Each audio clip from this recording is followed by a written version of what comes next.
Olá, amigos do Notícias Agrícolas. Está começando mais um boletim analisando o que pode acontecer com os preços da arroba do boi gordo e como está esse mercado do boi gordo aqui no Brasil. Temos um fator novo para ser analisado e principalmente até que ponto esse novo fator pode impactar aí os preços da carne bovina. Eu estou falando da doença de Newcastle, da suspensão aí das exportações, alto embargo, é verdade, o próprio Brasil definiu essa situação. O problema é que isso acaba gerando um efeito colateral no mercado interno. E a gente vai entender por que nessa conversa com o meu amigo Felipe Fabre, lá da Scott Consultoria. Está aqui já o Felipe com a gente. Bem-vindo, meu caro. Obrigado mais uma vez por estar aqui com a gente, nos ajudando a entender essa novidade, né, meio fora de época e sem necessidade, né, Felipe? Tava tudo indo bem, parecia que as coisas iam melhorar aí, mas enfim. Qual que é a análise de vocês aí na Scott Consultoria sobre essa situação e até que ponto esse alto embargo, né, essa falta da exportação de frango pode chegar aí a atingir a carne bovina? Alex, bom dia a todos que estão nos acompanhando, obrigado pelo convite, viu? Vamos lá, vamos falar primeiro do boi. Semana vem com o mercado ainda com preços firmes, a gente não vê muita alteração no mercado físico do boi gordo, tá? Referência Scott trabalhando entre os R$ 230 a 225, base São Paulo, pensando na referência para o boi China e o boi mercado interno. Então essa está sendo a banda ainda para essa semana. O ponto principal agora que a gente tem analisado é com relação à expectativa para os próximos meses. Tá? Se antes nós assistimos um cenário onde a expectativa era de uma demanda externa boa, de uma demanda interna colaborando com o escoamento de carne bovina em meio a um contexto de normalidade entre as proteínas de origem animal, com a questão da Newcastle a gente muda um pouco esse cenário. Tá? A gente passa a ter uma incerteza com relação principalmente aí a Rio Grande do Sul, um dos principais produtores e exportadores, junto com Santa Catarina e Paraná, da carne de frango. E aí a questão que fica é qual vai ser o dinamismo com relação ao que seria exportado. Para onde a gente vai ter esse direcionamento e como vai ficar a competitividade entre as proteínas. Porque a gente pode ter, para os próximos meses, um descarrego, né, com relação à oferta de frango no mercado interno, isso gerar uma competitividade frente ao frango e à carne bovina que vinha interessante nesse ano de 2024, puxar ela mais para baixo e essa retomada de preços que nós estamos assistindo não conseguir ser repassada por parte da indústria nos preços da carne. Tá? A gente não conseguir, em função desse desbalanço entre as proteínas, ter um mercado mais firme daqui para os próximos meses, como era a expectativa que nós tínhamos. E aí, quando a gente pega a situação em tela hoje, pensando em B3, os preços no mercado futuro nos últimos 5 dias, eles praticamente despencaram. Né? A gente trabalha com outubro mais próximo dos 238 hoje em tela. Então, um mercado que está operando com esse cenário de para onde iremos com relação à competitividade entre as proteínas e também pelo fato de que a indústria, no momento, tem conseguido trabalhar com escalas ainda confortáveis, pensando, assim, pago mais, abro aqui com preços maiores, consigo compor a minha escala para uma semana, 10 dias, de modo tranquilo, e aí seguro um pouco mais a questão de boiada. E aí também temos a entrada de boiadas de confinamento para os próximos meses. Então, são os fatores que no mercado futuro já tem refletido em preços, mas no mercado físico a gente ainda não viu nenhum efeito acontecendo, acompanhando aí esse cenário no futuro. Tá? Felipe, vamos entender a lógica, né? Porque às vezes a gente está falando aqui, mas não é mais lógico para quem está nos ouvindo entender que a carne mais barata, a carne de frango mais barata por conta... vamos lá, o Brasil exporta carne de frango. Essa carne que ia ser exportada vai ficar no mercado interno. Aumenta a oferta, obviamente vai ter que cair o preço aí. Daí a gente tem uma carne de frango mais barata. não é muito mais atrativa do que... você não conseguiria comprar muito mais carne de frango com o mesmo preço do que uma carne bovina, por exemplo? Ou seja, isso não vai fazer o cliente mudar aí de lado, né? Não é meio lógico essa situação? Vamos lá, Alex. É esse mesmo o ponto que a gente tem de atenção para os próximos meses, tá? Por quê? Sazonalmente, o último semestre, ele é de maior oferta de carne de aves e de carne suína por conta das festividades, enfim, é um movimento tradicional, tá? E também temos aumento de demanda, temos que levar isso em conta no meio do processo. Mas quando a gente tem uma exportação indo bem, e a gente vê exportação de carne bovina, exportação de carne de frango, exportação de carne suína, tendo um desempenho muito bom em 2024, e há a questão do alto embargo, quando você tem uma programação para que essa exportação ocorra, esse produto, essa produção, ela vai ter que ser destinada para algum canto. Nesse caso, mercado interno ou países que não suspenderam a exportação, tá? Mas o primeiro ponto é mercado interno. Então, o que a gente tem em mente aqui, com essa maior disponibilidade de carne chegando via Rio Grande do Sul, e lembramos que estamos falando de um dos principais produtores de carne de frango do Brasil, tá? Então, não é qualquer estado, por isso a gente tem que destacar a questão da Newcastle. Temos aí que ter um redirecionamento dessa carne e há aí um potencial de esparelhamento entre o preço do bovino com o preço da carne de frango. A partir do momento em que isso ocorre, você tem uma proteína que passa a ficar mais competitiva. Em um ano em que a competitividade da carne bovina frente às suas concorrentes ela está interessante, porque os preços ao consumidor caíram, tá? Trazendo uma margem até interessante para a indústria, mas há aí a expectativa de que essa competição para os próximos meses possa ficar desbalanceada. Se isso ocorrer, mesmo que a oferta de boiadas venha menor para os próximos meses, venha mais cadenciada nos próximos meses, a gente vai ter uma dificuldade de repasse nos preços para o boi gordo, para a carne bovina e para o boi gordo. Tá? Então, é esse quadro que, neste momento, o mercado futuro está indicando, está desenhando, em meio a um ano que a gente tem que destacar sempre, ainda é de descarte de fêmeas, ainda é um ano de ciclo de baixa, que estávamos namorando já com a expectativa de uma retomada no segundo semestre.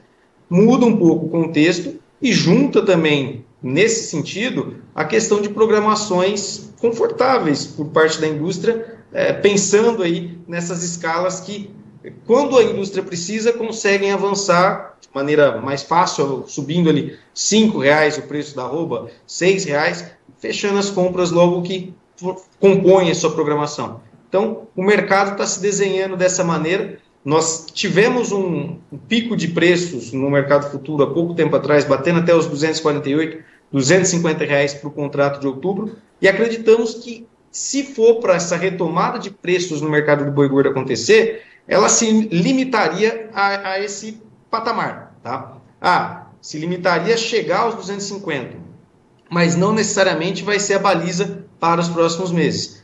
E aí, quando a gente olha para o mercado físico, para o desenho que nós temos adiante, aquele ágio que o mercado estava entregando para os próximos meses está ficando pela mesa, está ficando para trás nesse contexto, com um fator que não estava sendo considerado até então. A gente já tinha a questão das programações sendo consideradas, o mercado futuro havia devolvido parte dos 250, chegando a 242, 240 reais, e hoje com esses 238 em tela, puxado por esse fator a mais, pensando em carne bovina e a questão da carne de frango. E o efeito na questão dos preços no mercado futuro, quando a gente olha também para as ações das empresas negociadas em bolsa, elas também derreteram em função da questão da expectativa do mercado de um dinamismo mais difícil para os próximos meses. A gente tem, então, algumas possibilidades, né? Desse embargo ser curto, rápido, se resolver em menos de 30 dias, que é a expectativa geral aí do mercado, ou inclusive ter uma redução de alojamento. Mas qual a viabilidade dessas duas coisas e se de fato isso acontecer, é uma resposta que vem muito tarde, né, Felipe? A gente vai ter uma resposta disso só lá para o final do ano, daí não precisa mais.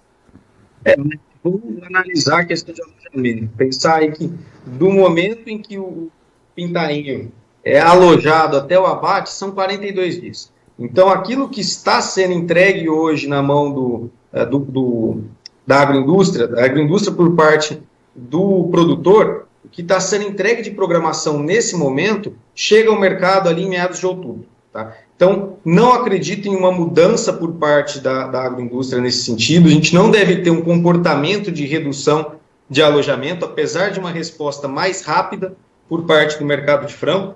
E aí a gente vai depender muito da questão do tempo, da duração dos autoembargos. Tá? Vai depender de negociação, do setor público com relação ao diálogo, nesse momento, frente aos parceiros comerciais, para normalizar o mais rápido possível.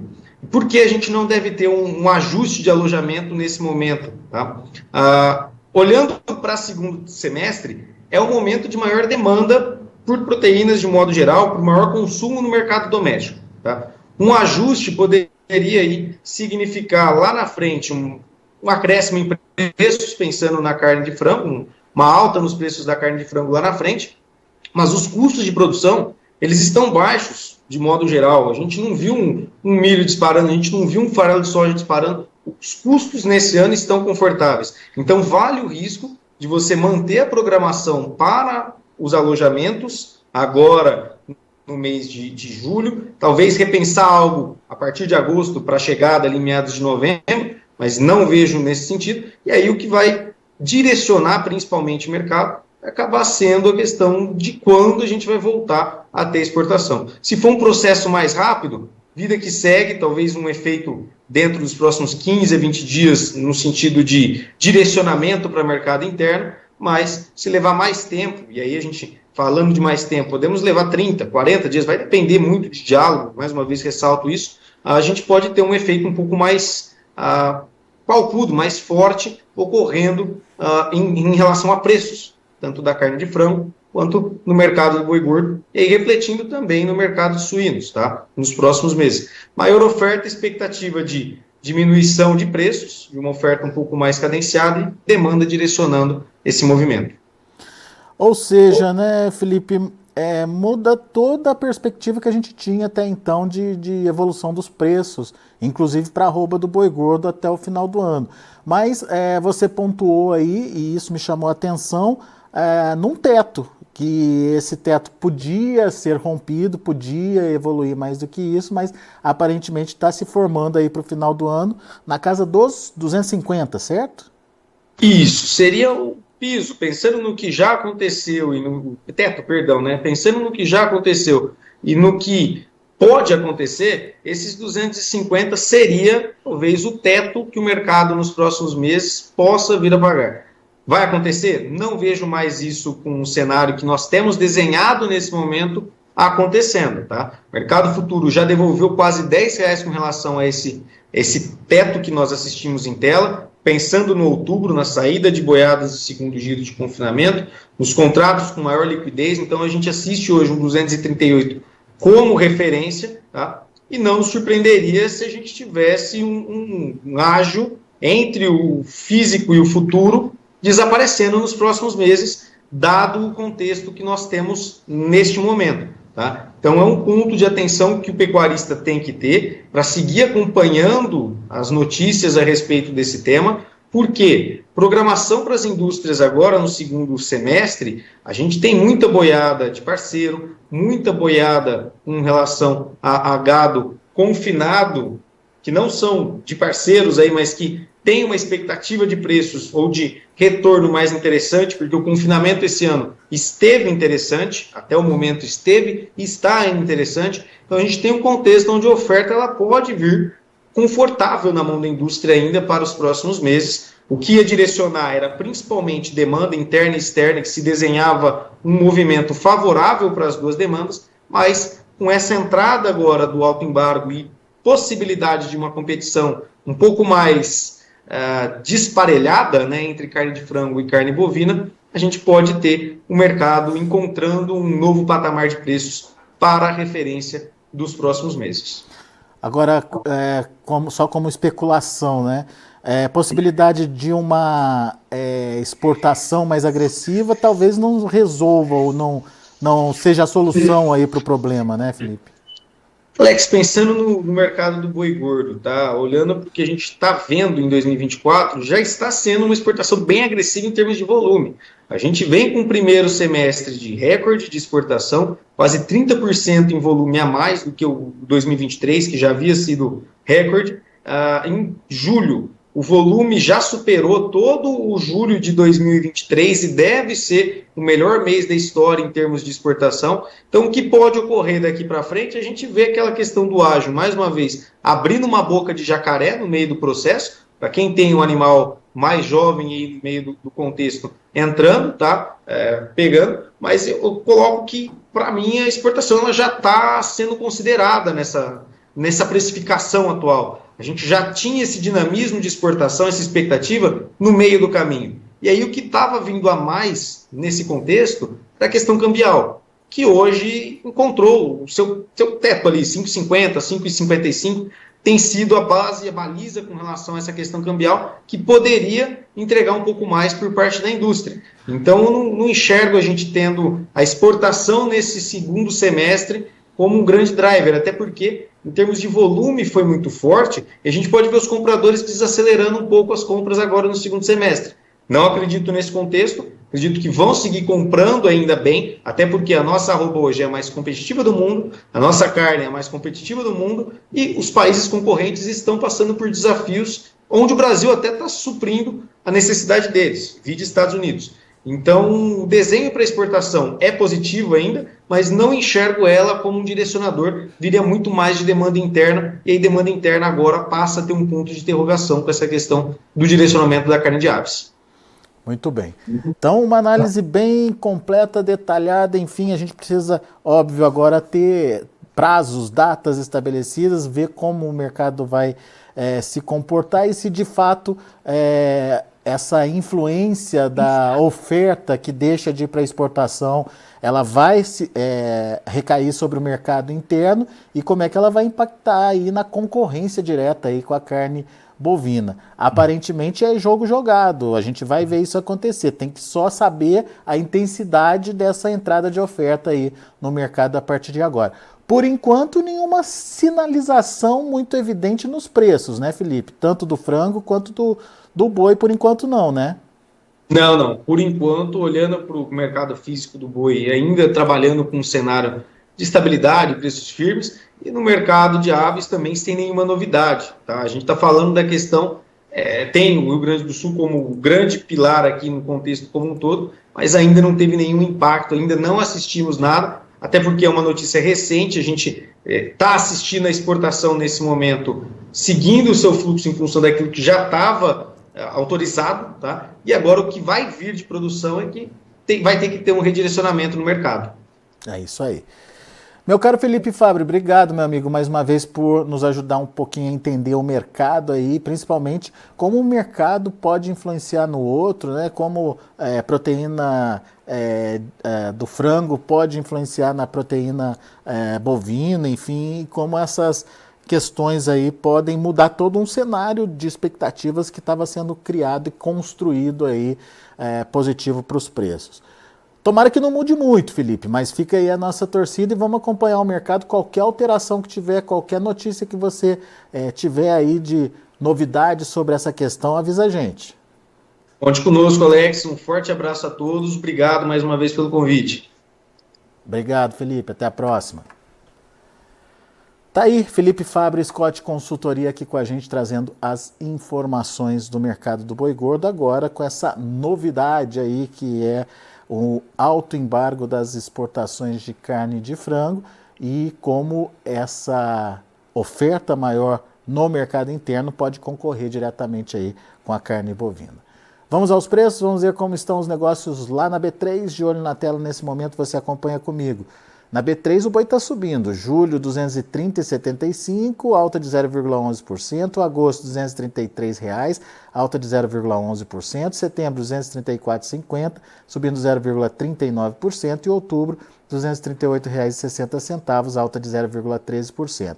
Indicador CPEA R$ 231,50, fechamento de ontem, com queda de 0,34%. São os números do mercado do boi gordo. A gente vai ficando por aqui. Agradeço a sua atenção e audiência. Notícias agrícolas, informação agro relevante e conectada.